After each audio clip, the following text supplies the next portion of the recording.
दोस्तों नमस्कार। Krishna GS classes में आपका स्वागत है। आज का टॉपिक है गति का समीकरण। यह प्राय सभी एग्जामों के लिए काफ़ी ही इम्पोर्टेंट टॉपिक है। तो हम शुरू करते हैं, गति का समीकरण क्या होता है। तो देखिए, गति का जो समीकरण है वह तभी लागू होगा जब गति है जो सीधी रेखा या सरल रेखा में गमन कर रही हो। तो गति के समीकरण के लिए पहला जो शर्त है कि गति है जो सरल रेखा में गमन कर रही हो, सरल रेखा या सीधी रेखा, ठीक है। और इसका दूसरा शर्त है कि त्वरण समान होना चाहिए, एक्सेलरेशन है वो समान होना चाहिए। तो दूसरा शर्त हो गया गति के समीकरण, उसमें त्वरण समान होना चाहिए। बहुत से स्टूडेंट को दिक्कत होता है त्वरण में, तो त्वरण वेग में परिवर्तन के दर को त्वरण कहा जाता है। इसे सिंपल भाषा में आप इस तरह से भी समझ सकते हैं। मान लिया जाए कहीं पे लिखा हुआ है कि त्वरण है जो 2 मीटर प्रति सेकंड स्क्वायर से चल रहा है। तो ये मान लीजिए कि पहला सेकंड में, यहाँ दूसरा सेकंड कर लीजिए, इसको तीसरा सेकंड कर लीजिए, चौथा सेकंड कर लीजिए और सो ऑन। तो समान त्वरण का कहने का मतलब होता है कि हर एक बार समान त्वरण तय करेगा। मान लीजिए कि पहला सेकंड में 2 हो गया तो दूसरा सेकंड में वेग 4 हो जाएगा, तीसरा सेकंड में वही 2 का अंतर रहेगा, 6 हो जाएगा, चौथा सेकंड में 8 का त्वरण हो जाएगा, पांचवा सेकंड में 10 का त्वरण हो जाएगा। इस तरह से आगे की ओर बढ़ेगा। तो यदि वेग में परिवर्तन हो रहा है और वह परिवर्तन है जो समान हो रहा है, एक तरह से कांस्टेंट रूप में परिवर्तन हो रहा है, उसी को हम समान त्वरण कहते हैं। तो आप आशा कर रहे हैं कि आप समान त्वरण का अर्थ समझ गए होंगे। तो चलिए, गति का जो समीकरण है वो, उसके लिए जो शर्त है, पहला शर्त ये है कि वह सरल रेखा में वस्तु चल रही हो, और दूसरा जो शर्त है त्वरण समान होना चाहिए। यदि असमान त्वरण लिखा हुआ है या सरल रेखा का जिक्र नहीं है तो गति का समीकरण वहाँ पे लागू नहीं हो सकता है। चलिए और देखते हैं।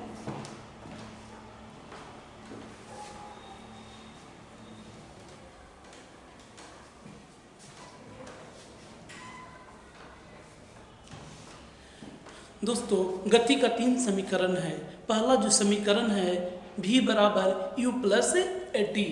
तो गति का पहला समीकरण हो गया v बराबर u प्लस टी। चलिए दूसरा समीकरण देखते हैं। s बराबर ut plus half eighty square और गति का जो तीसरा और अंतिम समीकरण है उसका नाम है v स्क्वायर बराबर u स्क्वायर प्लस 2as। ठीक है। तो गति का कुल 3 समीकरण हैं। यदि एग्जाम में क्वेश्चन आता है कि गति के कुल कितने समीकरण हैं, तो आपका जवाब होना चाहिए 3 समीकरण हैं। इसी 3 समीकरण के आधार पर आप यदि वेग का पता लगा सकते हैं, विस्थापन का पता लगा सकते हैं, समय का पता लगा सकते हैं, त्वरण का पता लगा सकते हैं। यदि अन्य चीज आपको मालूम हो, मान लिया आपसे वेग पूछा जा रहा है, v का मतलब होता है वेग। यदि वेग पूछा जा रहा है, u आपको मालूम है, a मालूम है और t मालूम है, तो आप वेग बता सकते हैं। चलिए पहले हम लोग v u a t s ये सब का मतलब क्या होता है इसे समझते हैं।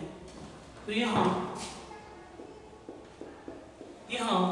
जो v है वह वेग है, v बराबर वेग है। और वो कैसा वेग है? अंतिम वेग। v आपका अंतिम वेग हुआ। चलिए उसके बाद u को देखते हैं। u हो गया आपका प्रारंभिक वेग, ठीक है, जो शुरुआत का वेग है प्रारंभिक। प्रारंभिक कभी भी हो सकता है, ये आपको सोचना होगा क्वेश्चन में किस तरह से आपसे पूछा जा रहा है। प्रारंभिक वेग, उसके बाद ए का मतलब होता है त्वरण, इंग्लिश में से एक्सेलरेशन बोलते हैं। ए होता है त्वरण, अभी को वेलोसिटी, त्वरण। अभी त्वरण कैसा होना चाहिए? समान त्वरण होना चाहिए। और टी का मतलब होता है समय, टी का मतलब होता है समय, टाइम। और एक टर्म और है एस का मतलब होता है दूरी या विस्थापन, दूरी या विस्थापन इसे कहा जाता है। तो यही 5 टर्म है जो गति के समीकरण में आता है। अंतिम वेग, प्रारंभिक वेग, त्वरण, समय और विस्थापन या दूरी। ठीक है, यहाँ पे फिर देखिए सब कॉमन रहेगा, यूटी सब जो देख रहे हैं वो सब चीज इसी के अंतर्गत आता है। तो 5 भौतिक राशि को आपको समझ लेना है। चलिए एक गति का समीकरण को ऐसे हम सिद्ध करके बता देते हैं, लेकिन प्राय आपके एग्जाम में एक सिद्ध किया हुआ, प्रूफ किया हुआ नहीं पूछता है, लेकिन फिर भी आपको तसल्ली के लिए या आपको ज़्यादा समझ आने के लिए एक जो गति का समीकरण है उसे समझा देते हैं कि गति का समीकरण आया तो कहाँ से आया। ठीक है, चलिए देख लेते हैं।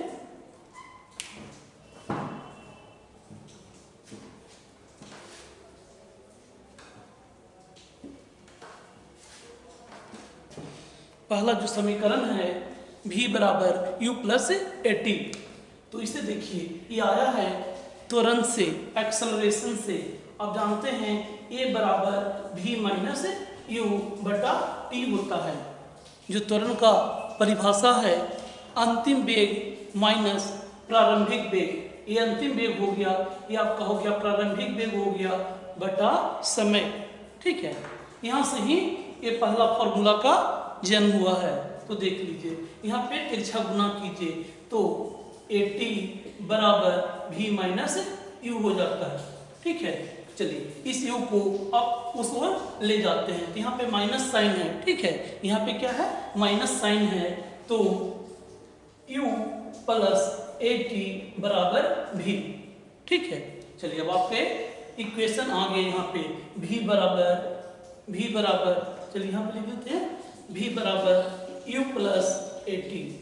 ठीक है, तो इस तरह से आप समीकरण को सिद्ध भी कर सकते हैं, लेकिन एग्जाम में नहीं पूछा जाता है तो ज़्यादा समझने का जरूरत नहीं है।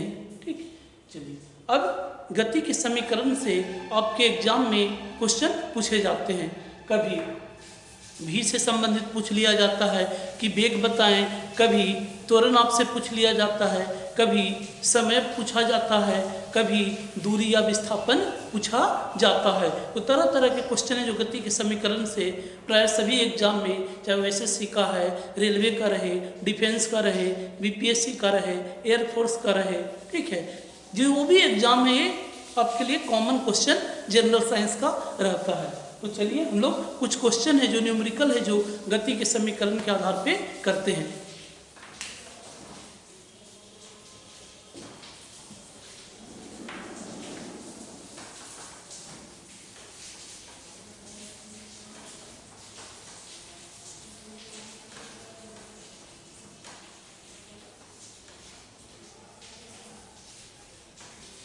चलिए पहला क्वेश्चन देखते हैं। क्वेश्चन नंबर 1, एक व्यक्ति विरामावस्था से, एक व्यक्ति है जो विराम की अवस्था से, विराम की अवस्था से 5 सेकंड में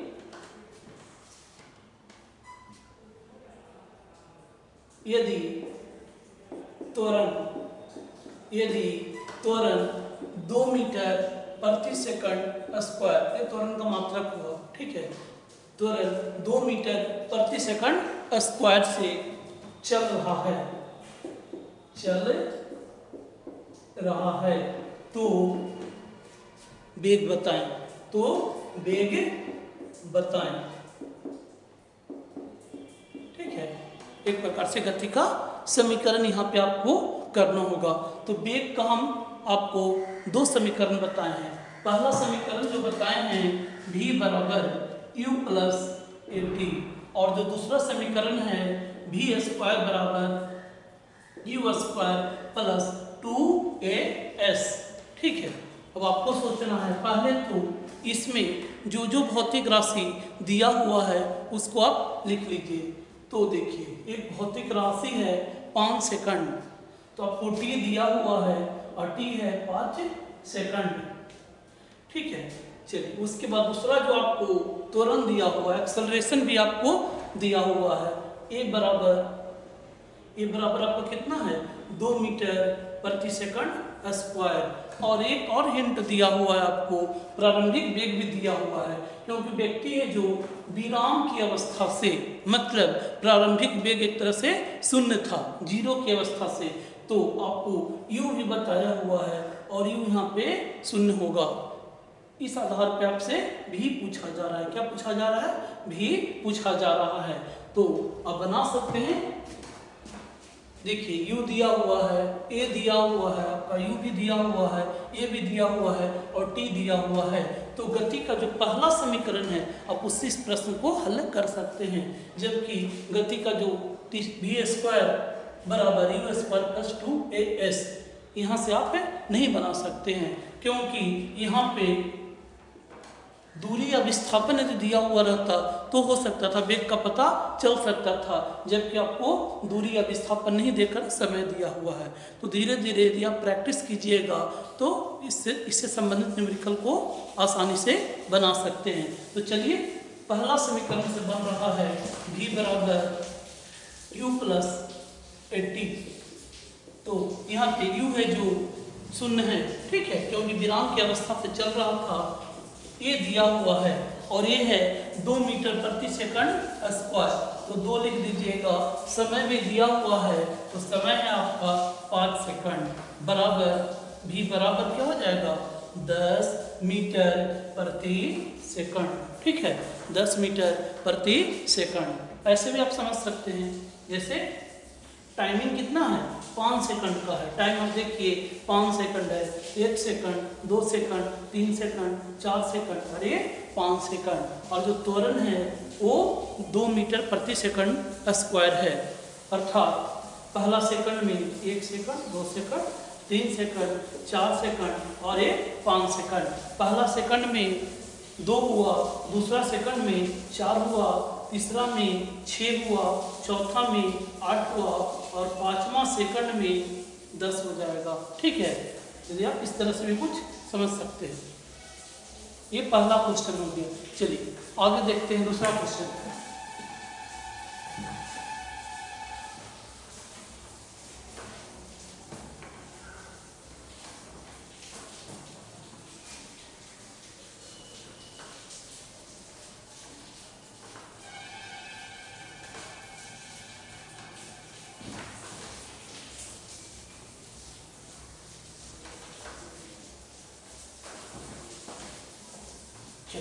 दूसरा क्वेश्चन देखते हैं कि एक वस्तु, अगर है एक वस्तु विरामावस्था से विराम की अवस्था से 4 मीटर प्रति सेकंड स्क्वायर, जैसे आपको आ जाता है 4 मीटर प्रति सेकंड स्क्वायर के त्वरण का मात्रक है कि त्वरण से चल रहा है तो 10 सेकंड में कुल कितनी दूरी तय करेगी, कुल कितनी दूरी तय करेगी। इस क्वेश्चन में जितने भी भौतिक राशि दिया हुआ है पहले उसे लिख लीजिए। ठीक है, आपसे पूछा जा रहा है दूरी के बारे में, कुल कितनी दूरी, यहाँ पे लिख लीजिए, दूरी तय करेगी। ठीक है, यहाँ पे देख लीजिए, यू यहाँ पे दिया हुआ है, वस्तु है जो विराम अवस्था से था, तो u बराबर 0, उसके बाद त्वरण भी आपको दिया हुआ है, a दिया हुआ है, और ये है 4 मीटर प्रति सेकंड स्क्वायर। ठीक है, उसी तरह से समय दिया हुआ है, समय है आपका 10 सेकंड, समय भी आपका दिया हुआ है, और एक जो भौतिक राशि है दूरी, और दूरी को एस से भी डिनोट किया जाता है, चाहे विस्थापन बोलिए या दूरी बोलिए। वेग में विस्थापन को ही दूरी बोला जाता है, क्योंकि न्यूनतम दूरी को ही विस्थापन कहा जाता है, जो कि हम पहले वीडियो में बताए हैं। ठीक है, उसे भी आप देख लीजिए ताकि आपको ये सब समझने में आसानी होगा। तो यहाँ पे एस आपसे पूछा जा रहा है, तो बस एस का तो गति का समीकरण में एक ही फॉर्मूला आपको बताया गया है, एस बराबर ut plus half at square. ठीक है, इससे आप निकाल लीजिएगा, इससे दूरी आसानी से निकल जाएगा। तो कैसे निकलेगा, तो आपसे s बराबर u दिया हुआ है, और u है जो 0, क्योंकि विराम की अवस्था से था, u 0, और 0 में किसी भी अंक से गुणा करने पे 0 ही हो जाता है, तो समय पर लिखने की जरूरत नहीं है।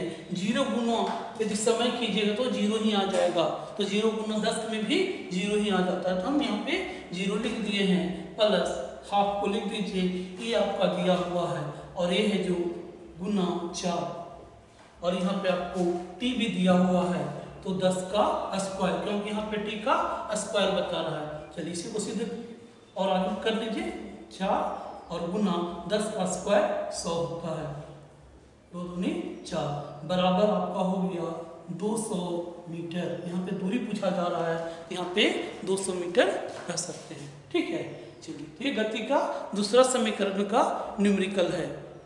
दोस्तों, मेरा प्रयास है कि आप बेसिक को समझिए, यदि बेसिक चीज़ समझ रहे हैं तो यदि इससे कुछ बाहरी भी क्वेश्चन रहेगा तो बन जाएगा। यदि आप बेसिक नहीं समझ रहे हैं तो क्वेश्चन किसी भी तरह से रहता है, चाहे आसान रहेगा या भारी रहेगा, आपसे नहीं बनेगा, क्योंकि यही एक तरह से पिलर बनता है। ठीक है, यदि ये सब चीज़ समझ में आ रहा है तो आपके लिए कल्याण ही कल्याण है। चलिए अगला देखते हैं।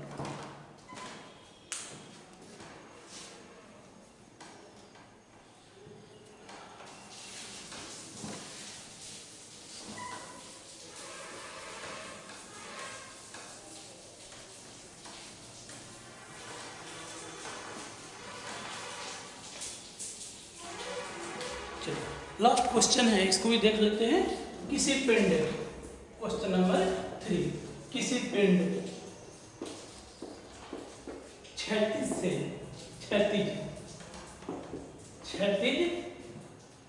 से 10 मीटर प्रति सेकंड के वेग से फेंका जाता है, 10 मीटर प्रति सेकंड के वेग से फेंका जाता है। ठीक है, वह 2 मीटर प्रति सेकंड स्क्वायर के त्वरण से चल रही है, वह 2 मीटर प्रति सेकंड स्क्वायर त्वरण से चल रही है, और 11 मीटर की दूरी तय करती है, 11 मीटर की दूरी तय करती है। तो उस पिंड का वेग बताएं, तो उस पिंड का वेग बताएं।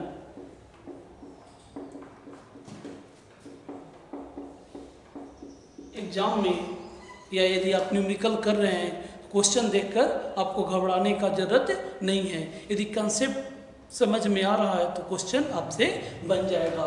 तो क्वेश्चन नहीं दिया हुआ है, किसी पिंड क्षैतिज से 10 मीटर प्रति सेकंड, क्योंकि वेग है 10 मीटर प्रति सेकंड के वेग से फेंका जाता है, वह 2 मीटर प्रति सेकंड स्क्वायर त्वरण से चल रही है और 11 मीटर की दूरी तय करती है, तो उस पिंड का वेग बताएं। तो पहले आपको क्षैतिज समझना होगा।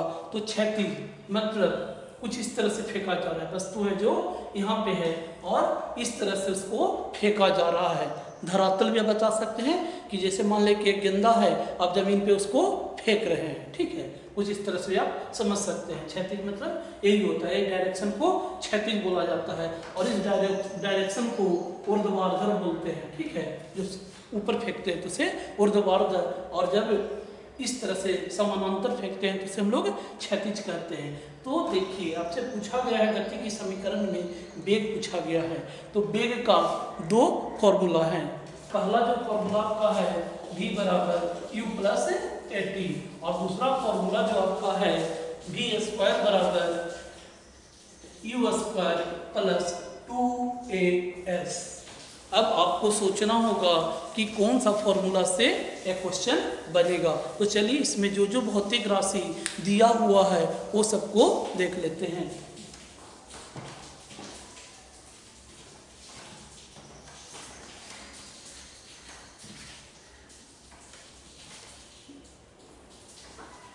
इस क्वेश्चन में आपको वेग दिया हुआ है और वह वेग प्रारंभिक वेग है कि अंतिम वेग है, तो प्रारंभिक वेग आपको दिया हुआ है, क्योंकि उस पिंड को 10 मीटर प्रति सेकंड से फेंका गया है, तो 10 मीटर प्रति सेकंड हो गया, तो आपको u निकल कर आ गया प्रारंभिक वेग। चलिए उसके बाद यहाँ पे त्वरण भी दिया हुआ है, ठीक है, आपका एक्सेलरेशन दिया हुआ है और ये बराबर ये कितना आपका 2 मीटर प्रति सेकंड स्क्वायर। उसके साथ साथ आपको दूरी भी दिया हुआ है, अर्थात s भी दिया हुआ है, और s बराबर कितना दिया हुआ आपका 11 मीटर। तो आपसे पूछा क्या जा रहा है, भी पूछा जा रहा है। तो बताइए पहला इक्वेशन से बनेगा या अंतिम इक्वेशन से? तो आपका जवाब आना चाहिए अंतिम, क्योंकि पहला इक्वेशन में समय है जबकि इस इक्वेशन में दूरी है। चलिए यहाँ से हम लोग कर लेते हैं v स्क्वायर बराबर u स्क्वायर प्लस 2as, यहाँ पे दे देते हैं u स्क्वायर, तो यहाँ पे u है 10 का स्क्वायर प्लस 2 दे दीजिए और 2 के साथ गुना कीजिए, त्वरण आपका दिया हुआ है तो गुना 2 कीजिए और s भी दिया हुआ है 11। चलिए 10 का स्क्वायर 100 होता है प्लस 2 गुना 2 4 और 4 गुना 11 44, तो आपका हो जाता है 144 और ये वेग है 144, ठीक है, ये तो v स्क्वायर में ही चल रहा है, v स्क्वायर में ही चल रहा है, तो v स्क्वायर बराबर 144। तो क्या कीजिएगा, तो v बराबर कितना हो जाता है, तो 12, ठीक है, 12 मीटर प्रति सेकंड इसका एक तरह से वेग हो गया। थैंक यू दोस्तों, फिर मिलते हैं अगले वीडियो में।